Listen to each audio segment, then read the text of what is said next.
രണ്ട് കൈയും കൊണ്ട് കാണി. യോയോ യോയോ എന്ന് പറ.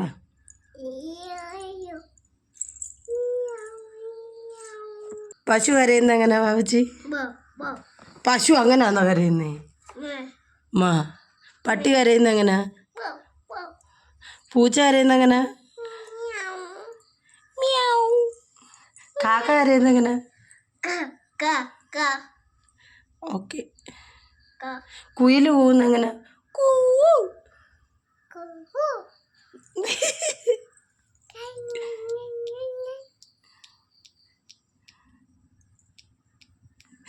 കണ്ടം പറയുന്നത് എങ്ങനെ? കണ്ടം വരുമ്പോ കാത്തു പറയുന്നത് എങ്ങനെ? ഓടിക്കൂ.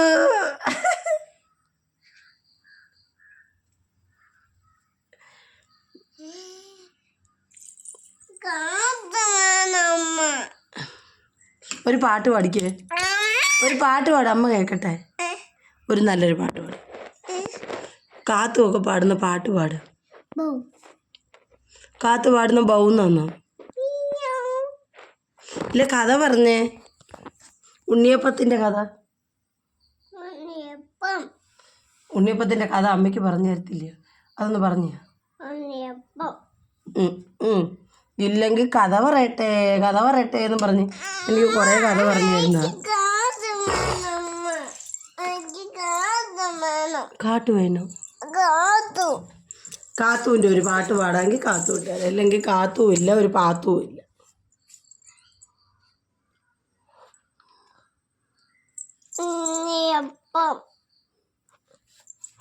തപ്പോ തപ്പോ തക്കാളി. ആ പാട്ട് പഠിക്കേ. തപ്പോലെ തങ്ങാതി. തപ്പോ തപ്പോ തങ്ങാതി. ചപ്പോ തപ്പോ ചങ്ങാതി, ചപ്പു കൊടുക്കേൽ എന്തുണ്ട്?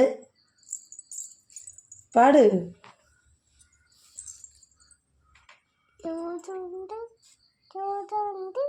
ചോറുണ്ട് ചോറുണ്ട്.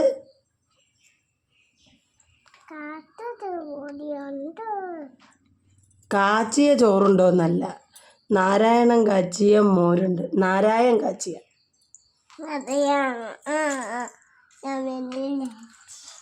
വീഴല്ലേ പൊന്നേ.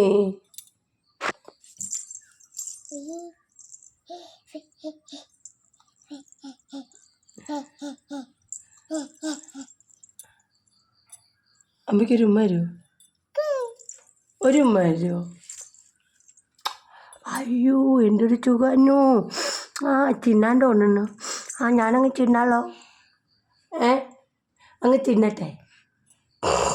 അത് വീഴും, അത് പൊട്ടും, നീ തറയിൽ വന്ന് വീഴും. വീഴത്തില്ല. ഞാനിവിടെ നിന്ന് നോക്കിയിരിക്കും.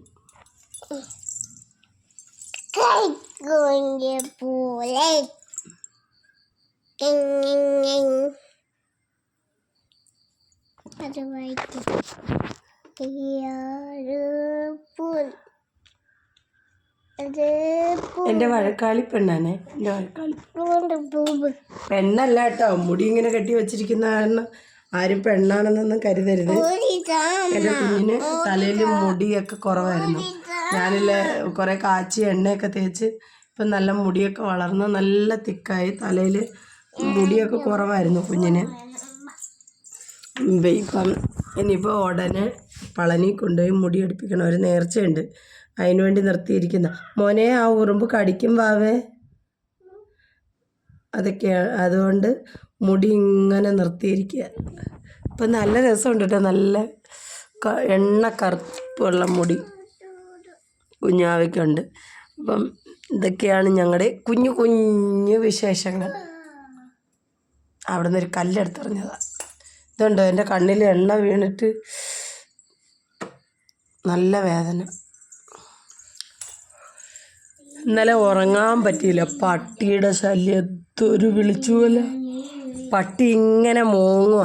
അപ്പോഴത്തേക്കില്ല, പണ്ടുള്ളവരൊക്കെ പറയത്തില്ലേ, ഈ പട്ടി മോങ്ങുമ്പം ഏതോ ചത്ത ആത്മാക്കളൊക്കെ വരുന്നതാണ്, അതാണ് ഇതാണെന്ന് ഈ കൊച്ചിലെ പോലെ നമ്മളെയൊക്കെ പറഞ്ഞ് കുറേ പേടിപ്പിച്ചിട്ടുണ്ടല്ലോ. ഇതൊന്നും സത്യമല്ലെന്ന് മനസ്സിലായാൽ കൂടെ നമ്മുടെ മനസ്സിലൊരു അങ്കലവെപ്പ. അതും എനിക്കാണെങ്കിൽ പിന്നെ ഭയങ്കര പേടിയാണ്. ഭിത്തിയരുവിന് കിടക്കുമ്പോഴേ അവിടെ ജനലല്ലേ, അപ്പം ദൈവമേ അതിലേ കൂടെ വരുമോ അങ്ങനെ ആവും. അപ്പം ഇപ്പുറത്ത് കിടക്കും. ഇപ്പുറത്ത് മാറി കിടക്കുമ്പോൾ എന്തുവാ ദൈവമേ വാതലല്ലേ. ഇങ്ങനെയൊക്കെയുള്ള പേടിയുള്ള ആരെങ്കിലും ഉണ്ടെങ്കിൽ പിന്നെ കമൻ്റ് ഇടണേ. ഞാനാണെങ്കിൽ പിന്നെ ഇങ്ങനെ ചൊതുങ്ങി അങ്ങനെ കിടക്കുമ്പോൾ ചേട്ടൻ പറയും ഒരു പണിയേടി, നീ ഒരു പണി എന്നെ അങ്ങ് തള്ളിയൊക്കെ നിറയിട്ട് കൊല്ല് എന്ന് പറയും. എനിക്കാണ് ഭയങ്കര പേടിയാണ്.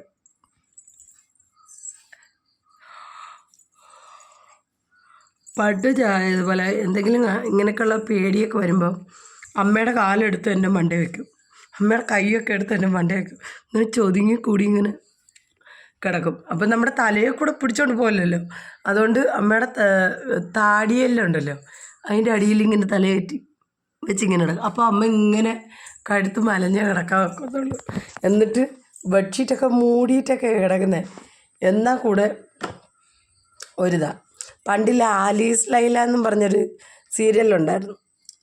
ഫസ്റ്റ് സെക്കൻഡ് പാർട്ട് പോലെ അത് തന്നെ റിപ്പീറ്റ് വന്നപ്പോഴാണ് ഞാൻ കാണുന്നത്. അപ്പോഴൊക്കെ അമ്മയൊക്കെ പറയും ആദ്യത്തെ ആലീസ് ലൈലയായിരുന്നു കൊള്ളായിരുന്നത്. അത് കാണുമ്പം ഒരു വല്ലാത്തൊരു പേടിയൊക്കെ തോന്നുമെങ്കിലും ഒരു നല്ല രസമായിരുന്നു എന്നൊക്കെ പറയാറുണ്ട്. അപ്പം നമുക്കൊക്കെ ആണെങ്കിൽ നമ്മൾ പിന്നെ മണിച്ചിത്രത്താഴ് സിനിമ വന്നെന്നറിഞ്ഞ പിന്നെ അന്ന് ഭയങ്കര ഇതല്ലേ, മണിച്ചിത്രത്താഴൊക്കെ ഭയങ്കര ഇതായിട്ടുള്ളൊരു സിനിമ. ആ സമയത്ത് എല്ലാ പിള്ളേരും ഇങ്ങനെ ഞങ്ങളുടെ വീട്ടിലിങ്ങനെ പിന്നെ ഇല്ല സിനിമ കാണാനിരിക്കുന്ന സമയത്ത് ഞങ്ങൾ എന്ത് ചെയ്യുമെന്നറിയാം, ഒത്ത നടുക്ക് കയറിയിരിക്കും. ഞാൻ ഒരുമാതിരി വലുതായിട്ടും ഈ പ്രേത സിനിമ കാണുമ്പോൾ അത് തന്നെ അവസ്ഥ. പിന്നെ ചേട്ടനാണെങ്കിൽ ചേട്ടൻ്റെ കൂട്ടുകാരന്മാരിൽ പെട്ട ആൾക്കാർ ഒക്കെ ഇങ്ങനെ മരിച്ച കാര്യമൊക്കെ പറയും.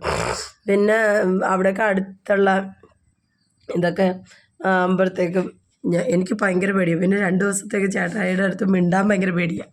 എന്താണെന്നറിയാമോ, ഇനിയിപ്പോൾ ചേട്ടൻ്റെ കൂട്ടുകാരനല്ലേ ആ ചത്ത സാധനം കൂടെ വന്ന് കാണും. കൂട്ടുകാരായതുകൊണ്ട് കൂടെ നടന്നാലോ, അതുകൊണ്ട് ചേട്ടൻ്റെ അടുത്ത് മിണ്ടാനൊക്കെ ഭയങ്കര പേടിയാണ്. ചേട്ടൻ്റെ കൈ നോക്കും, കാല് നോക്കും, ഞാൻ എപ്പോഴും ഇങ്ങനെ സൂക്ഷിച്ച് നോക്കാം. അങ്ങനെയൊക്കെയുള്ള ഒരു ഇതുണ്ട് കേട്ടോ. എനിക്ക് ഭയങ്കര പേടിയാണ്. കൂട്ടുകാരനെ ചത്തയെന്ന് പറഞ്ഞു കഴിഞ്ഞാൽ തീർന്നു, ഭയങ്കര പേടിയാണ്. പിന്നെ അതിൻ്റെ കൂടെ എന്തോ ഒരു കഥ പറഞ്ഞുകൊണ്ടിരിക്കുന്നതിൻ്റെ ഇടയിൽ ചേട്ടൻ പെട്ടെന്ന് സംസാരം നിർത്തി. അതെന്തോ ചേട്ടാ, ഞാൻ വന്നപ്പോഴത്തേക്കും സംസാരം നിർത്തിയേ ചേട്ടായി, അത് നീ കേൾക്കണ്ടാത്തൊരു കാര്യമെന്ന് പറഞ്ഞു. ഞാൻ പറഞ്ഞു എന്തുവാടാ ഞാൻ കേൾക്കണ്ടാത്ത കാര്യം, നിനക്ക് കേട്ടേ പറ്റത്തുള്ളൂ, പിന്നെ അവസാനം എന്നെ ഉറക്കാതിരിക്കാനാണോ എന്ന് ചോദിക്കും. സംഭവം എന്തുവാ, ഒരാൾ തൂങ്ങിച്ചത്ത്, ആ കഥ പറയാനായിരുന്നു. എൻ്റെ പൊന്നെ അത് ഇച്ചിരിയും കേട്ടതേ ഉള്ളൂ. പിന്നെ കക്കൂസി പോകുമ്പോഴത്തേക്ക് ചേട്ടനെ കൊണ്ടുപോകും. മുറ്റത്തിറങ്ങുമ്പോൾ അടുക്കളയിൽ നിൽക്കുമ്പോൾ ദൈവമേ എന്തൊരു പേടി, എൻ്റെ ദൈവമേ.